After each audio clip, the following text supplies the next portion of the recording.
Hi, my name is Simon Mo. I'm a software engineer at Anyscale, and today I'll be talking about Reserve, which is a web framework for serving machine learning application. Let's start with what is model serving or prediction serving. In particular, where does it fit into the machine learning lifecycle? To build and deploy machine learning powered application, we roughly have these three major steps. You develop the model, train the model, and perform inference on the model. Model development is where we collect the data, analyze the data, and iteratively improve the modeling. Once we have the model, it's pushed into a training pipeline that learns from live production data. And what happens then after we have several trained and validated models? These models need to be put inside prediction services, suitable for end user application. The last stage is what we care about when we talk about serving machine learning model and deploy it to production.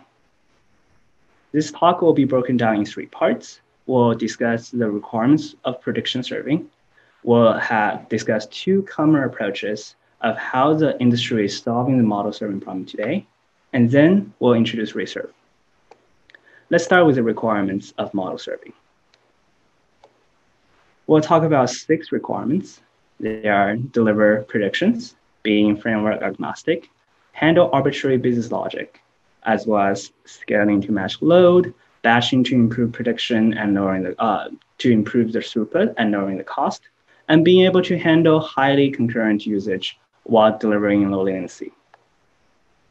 Let's discuss them one by one. Well, first of all, the model server needs to deliver prediction. Given an input, right here I have a cat, it should run through the machine learning model and output the prediction as a cat. But in many cases, we have more than just one type of model. Model servers need to be framework agnostic. It should be able to handle different frameworks, different algorithms, or different architecture. This is because different frameworks each have their pros and cons and specialties. To solve a real-world problem, you typically just grab the best tool available out there and be practical. There are also requirements for handling pre-processing, post-processing, and arbitrary business logic for the models. Typically, our model accepts numeric tensors and output numeric tensors. But this is not what the end user wants. You can't let the user type in numeric array and be able to parse the probability density scores. That's why we need to handle pre-processing and post-processing. Furthermore, there are a lot more than just model inference when you're building a practical machine learning application. You often need to send network requests, authorize input, or ping databases. This is why arbitrary business logic is also critical. Another key characteristic of machine learning models is that they are quite slow and resource intensive. We don't want users to wait for the request to pile up. Model servers should be able to transparently scale the model to multiple replicas and load balance among them so requests can be parallelized. Despite being resource intensive and oftentimes slow, machine learning models can actually utilize hardware parallelism like vectorized instruction or multi-threading to efficiently perform inference on a batch of requests. Many times, performing inference on a batch of, say, 4 images only comes with a very small cost compared to just 1 image. Batching is a simple technique to improve utilization and throughput of the models, and model servers should make it possible. And lastly, machine learning application today requires real-time response while dealing with massive incoming traffic. This means we want our models to handle a lot of requests and be performing enough to deliver millisecond level responses to each individual users. Putting this together, we have a basic set of requirements. Now let's take a look at how people deploy models in production today. We're going to look at 2 common approaches. One approach is to embed model evaluation in a traditional web server. And the other is to offload this prediction to an external service. Let's start with the first approach. The first approach typically wraps the model inside a traditional web server. Here, I will use Flask, a popular Python web framework, as an example. When HTTP requests come in, the Flask server can dispatch the request to different API endpoints. We can make one of the endpoint handler a model evaluation logic. Let's say we have reached /API image predict endpoint. The input will be transformed and evaluated in a TensorFlow model. And then we can have the output result captured inside the returned response. And pretty much that's it. By embedding your model inside a web server, this approach is definitely simple and easy to build, as well as easy to understand. It gives the developer end-to-end control over how the request is handled and how the model is served. If you're just doing simple demo or proof of concept, this approach is perfect because it gets the job done. However, a big downside of this approach happens whenever you want to scale more than just one query at a time or have multiple models to be served at the same time. Concurrency and scalability are the big drawback of this approach. Why? Because we cannot use the technique in web serving to handle concurrency and scalability. After all, web serving are not model serving. On the surface, web serving and model serving looks very similar. Here we have two code blocks. On the left, we're showing a web serving handler talking to databases. On the right, we're showing a model serving handler. The model is embedded inside the web server, and then we perform inference inside it. The two blocks look very similar and have almost identical structures. However, what happens under the hood is different. In the traditional web server case, our servers are typically network bounded. It can easily handle thousands or tens of thousands requests per second, and typically utilize a pool of network connection to the database for concurrency. Model serving, on the other hand, is quite different. It is compute and memory bounded, and the heavy machine learning model has throughput of 10 to 100 queries per second. And more importantly, you can only run one computation at a time by talking to a single global variable of the loaded model. Machine learning frameworks are typically not stress safe. Model serving is also different from web serving when we're talking about this from the scalability perspective. On the left-hand side, we're showing a typical way to scale web server. Because the code is lightweight, you can often replicate the serving process to many machines, and any query can go to any of the server. The processes are homogeneous. However, you cannot do the same for machine learning models because it is impossible to pack all of the many machine learning models in the same process. Models are big and resource intensive. Therefore, scaling machine learning model needs to have fine-grained replication of individual model processes. The serving processes are therefore heterogeneous. Thus, on the right-hand side, queries cannot go to any of the work server because you don't have all the models in any of them. Let's look at the requirement again. The web server approach does great in the first three requirements. It delivers prediction, it is framework agnostic, and it allows arbitrary business logic. It performs poorly in scaling, it doesn't have batching, and cannot handle highly concurrent workload because after all, model serving is not web serving. It is with these limitations, the second approach is also often preferred when handling more than just one request. Let's take a look at this offload inference to an external service approach. Using our previous Flask server example, for the /API image predict endpoint, when you receive the request, instead of passes through TensorFlow, it will now forward the request to some sort of external service. Here, we're going to represent it with the cloud. So example of these services includes TensorFlow serving from Google, Onyx runtime from Facebook and Microsoft, TensorRT from NVIDIA, as well as platform offering like AWS SageMaker. These kind of specialized systems turn the model serving problem into something similar to web serving. Once you push your model to the specialized system, you don't need to worry about being compute and memory bounded. You're just issuing a network request to these systems. Your concurrency is now bounded by the external systems, but these can typically achieve at least 1,000 queries per second. And lastly, instead of a single global variable for the loaded model, we now have the same pool of network connections talking to the model server, just like how we have the pool talking to the database. In summary, the external service approach encourages separation of concern. but you need to manage the different service separately. You also get concurrency and scalability out of the box. That's great. However, there's a lot of added complexity. In our original web server example, when a request comes in through HTTP, there are many steps before it reaches the model for the core interface bit, and many steps after the inference. When HTTP requests come in, it needs to be checked and validated, and parsed, transformed with custom business logic specific to the workload, and then transform the input. It will be run by the model. Then we have the model inference stage, but after that, the model output still needs to be transformed and apply custom business logic, and finally, the result goes out as HTTP response. What happened when we have the external service? Originally, the entire stack step just happens in the web server on the left. But when you bring in external service and offload prediction to it, only the inference is shipped to external services. The input and output span across the web server and the external service. In essence, I would characterize this external service as tensor in, tensor out. Their interface is pretty much limited to just numeric tensor or some variant of it. What does this mean?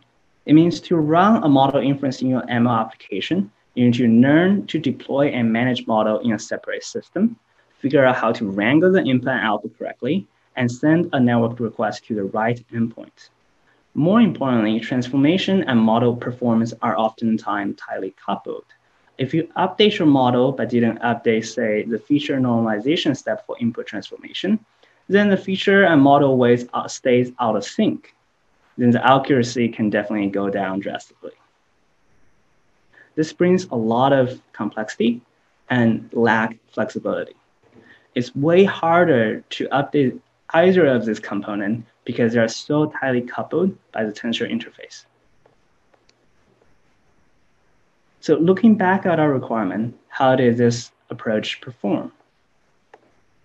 Well, the specialized system did well in deliver predictions, scaling, batching, and concurrency requirements.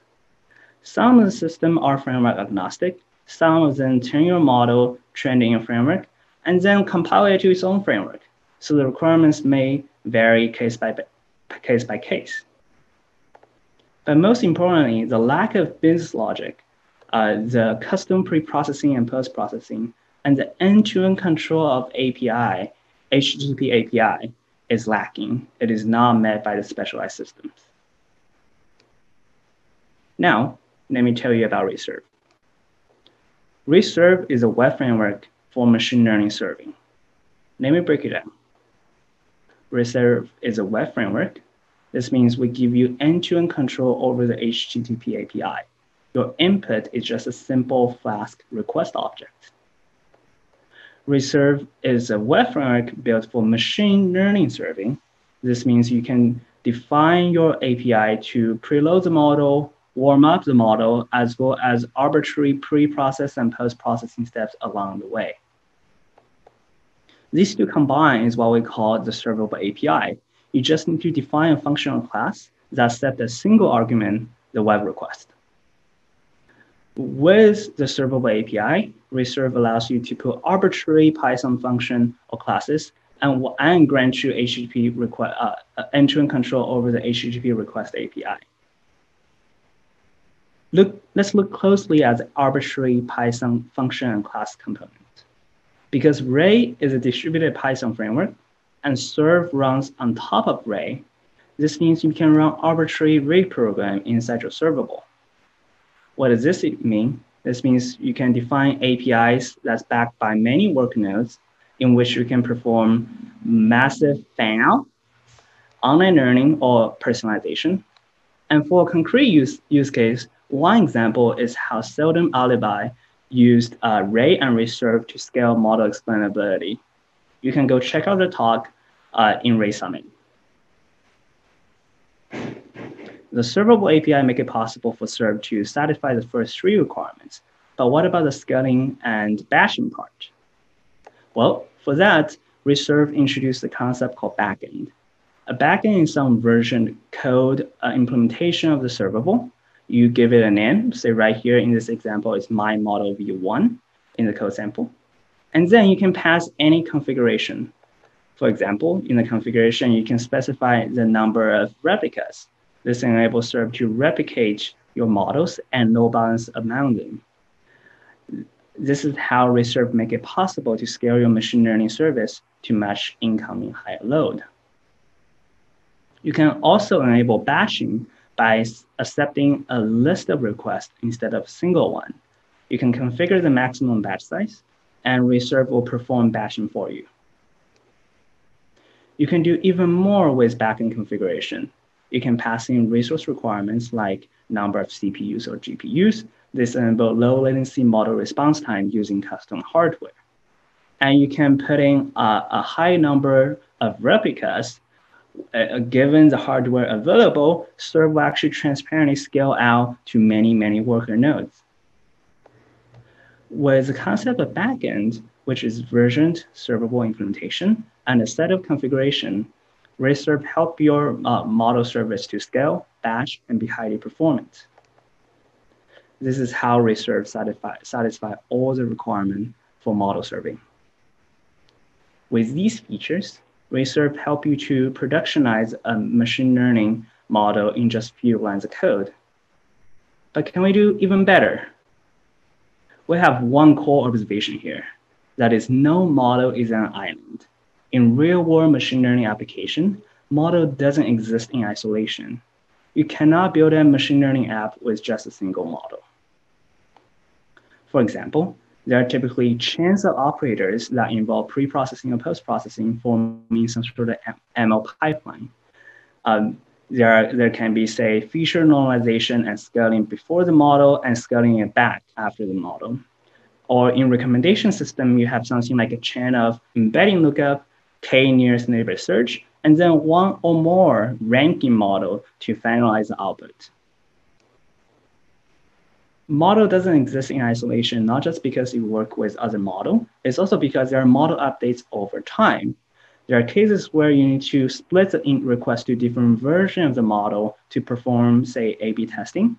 For example, we want 80% of the traffic to one of the model and 20% to the other.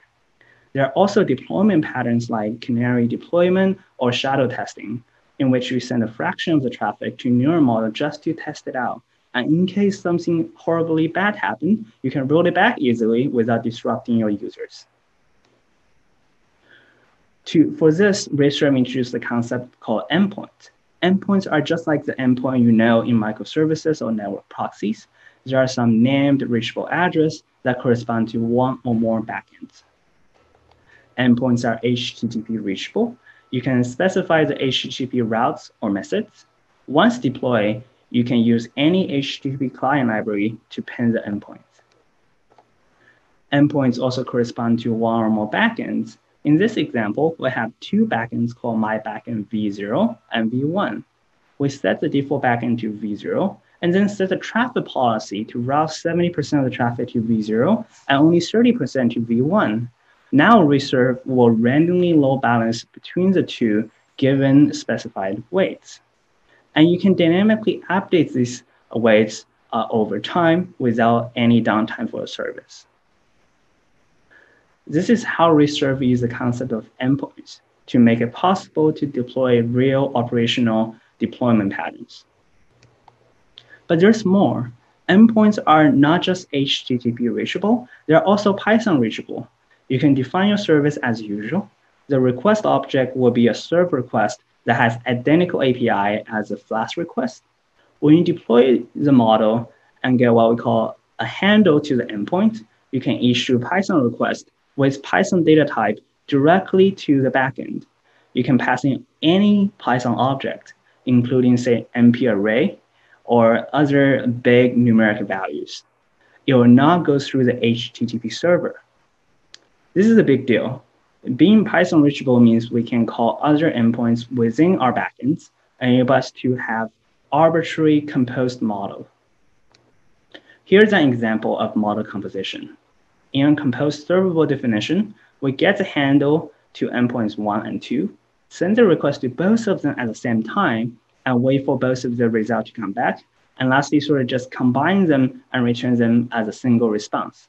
You can deploy this composed backend as a normal serve backend, and then request talking to it will in turn talk to other endpoints.